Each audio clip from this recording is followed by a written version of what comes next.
Class 9C subject mathematics. The chapter is lines and angles going on.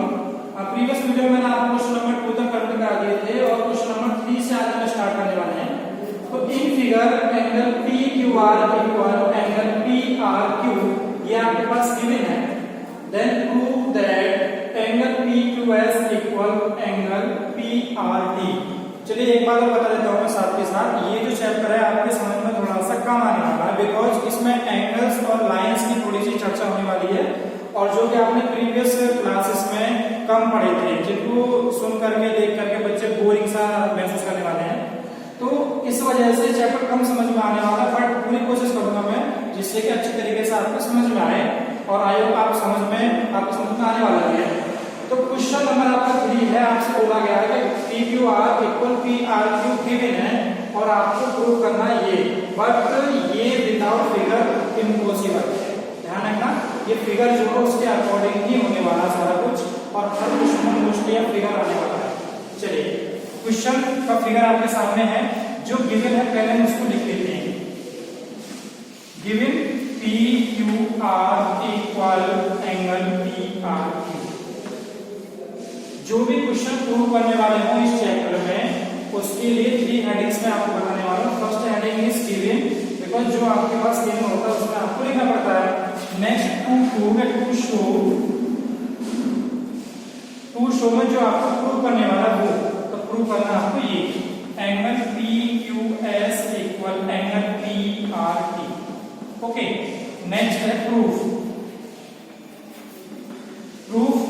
Heading वो है जो आपको prove करनी है या जिस तरीके से आपको प्रूव करना है. चलिए इस फिगर के अकॉर्डिंग लेकर के चलते हैं हम बाय फिगर. एक छोटा सा मैं स्टेप आपको बताने वाला हूं जो आपको आगे पहले बता भी दिया था शायद. जो भी एक स्ट्रेट लाइन होती है उस लाइन पे जितने भी एंगल्स होते हैं उन सब का सम 180 डिग्री होता है. एक पॉइंट से जितने भी एंगल बन रहे हैं उन सब का सम 180 होता है. ये आपको याद रखना है, यही प्रॉपर्टी इसमें लगने वाली है. चलिए ये आपके पास लाइन है ST ऑन लाइन ST. इस लाइन पर कितने एंगल्स बने होंगे सिंगल पॉइंट से. चलिए एक पॉइंट Q हो गया, एक पॉइंट R हो गया. तो इस पॉइंट से Q से 2 एंगल्स आपके पास हैं. फर्स्ट एंगल PQS, ये भी तो एंगल है. नेक्स्ट है PQR, ये भी एंगल है. तो इन दोनों का सम कितना होगा 180 डिग्री. जो मैंने बोला था अभी एक पॉइंट पर जितने भी एंगल्स हो सबका सम 180 डिग्री होता है. PQS plus PQR angle PQR equal 180 degree. That means equation number first. एक बात आपको याद रखनी है ऑलवेज, जो भी आपके पास बीच में ये नंबर है जो भी अल्फाबेटिकल होता है इसी की मेन वैल्यू होती है. इन दोनों को हम आगे पीछे भी टर्न कर सकते हैं बट इसको नहीं कर सकते जो बीच में होता है. इतना याद रखना आपको. ओके, फर्स्ट इक्वेशन हो गई, बड़ी Q पॉइंट से हुई है. अब एक बार मेथड से अभी R पॉइंट से इसी लाइन पर ऑन लाइन ST. ये जो R पॉइंट है इससे 2 एंगल्स और बन रहे हैं PRT PRQ. ये दोनों एंगल्स बन रहे हैं इस पॉइंट से. इन दोनों का सम हो जाएगा 180 degree. PRQ plus PRT equal 180 degree. Equation number 7. अब सबसे स्टेप क्या होने वाला है, ये भी इन दोनों का सम भी 180 डिग्री हो गया, इन दोनों का सम भी 180 डिग्री हो गया. जब ये बताइए दोनों की RHS ऑलरेडी इक्वल है तो क्या इनकी LHS इक्वल नहीं होगी क्या? तो इसका मतलब क्लियर है, जब RHS इक्वल होती है तो उनकी LHS भी इक्वल होती है. आपको याद रखना है from equation number first and second. Okay, first PQS plus PQR equal क्या जाएगा PRQ PRT. ये दोनों इक्वल हो गए बिकॉज इनके RHS इक्वल थे. LHS भी मैंने ऑलरेडी अब यहाँ से मैं आपको क्वेश्चन बन जाता है। अब ये आपके पास कुछ वैल्यू है, अब ये बताइए इसका यूज कहाँ होने वाला है? इसका तो यूज होगा पी क्यू आर के प्लेस पे हम क्या वैल्यू यूज कर सकते हैं? P R Q. तो आपको लिखना पड़ेगा P Q R equal angle P R Q. चलिए जहां भी आपको पी क्यू आर दिखाई दे उसको इसमें कन्वर्ट कर दीजिए, P Q S same plus P Q R equal P R Q. तो the value of P Q R is P R Q equal same. Okay चलिए plus plus both values are same इसलिए cancel out हो गया। अब क्या बचा? Angle P Q S equal angle P R T hence proved. यही तो आपको करना था। यहां से देख लीजिए आपको शो करना था P Q S equal P R T hence proved. आप इस तरीके से लिख सकते हैं।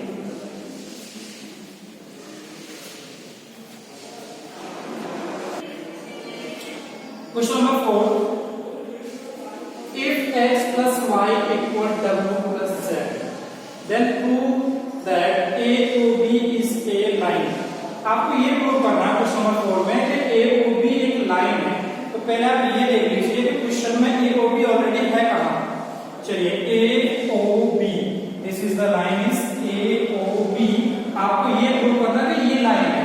अच्छा ये बड़ी कंडीशन दिक्कत कर जाती है कि AOB को लाइन कैसे प्रूव करेंगे, प्रूव कैसे हो जाती है लाइन है। लाइन को प्रूव करने का कोई मेथड भी तो होगा, लाइन कैसे प्रूव करें हम? तो कोई भी एक लाइन आपको प्रूव करने के जैसे ये लाइन है तो उसमें आपको ध्यान रखना है कि अभी अगर मैंने पिछले क्वेश्चन बोला था उस लाइन पे जितने भी एंगल हो उन सबका सम 180 डिग्री होना चाहिए। ये आपको याद रखना बस।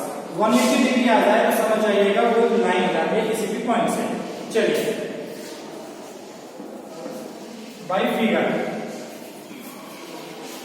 ओके तो जितने भी आपके पास इस फिगर में एंगल्स बने हुए ध्यान से पर उनको डीपली देखना है। एक्स इन दोनों लाइंस के बीच में एक्स एंगल है, इन दोनों लाइन के बीच में वाई है एंड जेड डब्ल्यू। आपके पास 4 एंगल्स है। आपने प्रीवियस क्लासेस में पढ़ा होगा जब भी एक सर्कल हम ड्रॉ करते हैं, सपोज ये है, आपको सर्कल ड्रॉ करना है इसके चारों ओर। तो ये बताइए कितने डिग्री का एंगल होता है इसमें? पूरा अगर सर्कल ड्रॉ कर देते हैं कितने डिग्री का होता है? आपने पढ़ा होगा। तो ये एंगल जो होता है आपका ये 360 डिग्री का एंगल होता है। जब भी कभी राउंड पूरा कर रहे हैं हम, रेवोल्यूशन पूरा कर रहे हैं तो उसमें ध्यान रखना आपको तो 360 डिग्री का ही होता है। तो आप इसमें देखिए इस सेंटर है आपका 2 पॉइंट है, तो के सभी तरफ को मिला के देखा जाए तो x Y Z W in सबको मिलाएं तो एक राउंड बन रहा है कि नहीं बन रहा? एक राउंड ऑलरेडी बन रहा है। तो ये राउंड बन रहा है, इस वजह से सबका सम क्या हो जाएगा? 360 x plus y plus z plus w equal 360। ये मैंने फिगर के अकॉर्डिंग लिखा ना, कोई स्टेटमेंट है कुछ भी नहीं है, और भी फिगर के अकॉर्डिंग लिखा है। चलिए अब आपको हमने क्या बताया था जो प्रूव करना है, ये प्रूव करना है कि इस क्वेश्चन में एक लाइन पे यानी एक को भी लाइन पे एक ही साइड जितने भी एक पॉइंट से जितने भी एंगल्स हैं उनका सम का सम 180 होना चाहिए। That means x plus y का सम 180 दिखा दीजिए आप, ये z प्लस w का 180 डिग्री दिखा दीजिए सम, बिकॉज इसके ऊपर x प्लस y है, इसके नीचे w और z है। तो ध्यान से देखिए अब आपके पास गिवन भी तो है, कुछ उसका कहाँ यूज करेंगे हम? गिवन में आपको लिखना है x प्लस y इक्वल क्या गिवन है? w plus z। चलिए x plus y equal y plus z put कर सकते हैं because we have this x plus y equal w plus z plus only इसके बेस पे लिखा हमने w plus z already same है equal 360 same, w plus w 2w हो जाएगा, z plus z 2z equal 360, 2 is common out, remaining is w plus z equal 360, 2 divided by 360 189, then W plus Z equal 180 degree. अभी मैंने आपको बताया था कि जो भी पॉइंट हो ये इसके एक ही साइड में जितने भी एंगल्स हो सबका सब 180 डिग्री होना चाहिए। चलिए लिख देते हैं, ये जो लाइन है आपके पास AOB, इसके नीचे W plus Z equal है, तो इन दोनों का सम क्या आ गया 180 degree. Hence we can say AOB is a line। इस तरीके से आपको ये क्वेश्चन प्रूव करना है। ओके, अब बाकी आपको अब नेक्स्ट वीडियो में बताएंगे। Thanks for watching.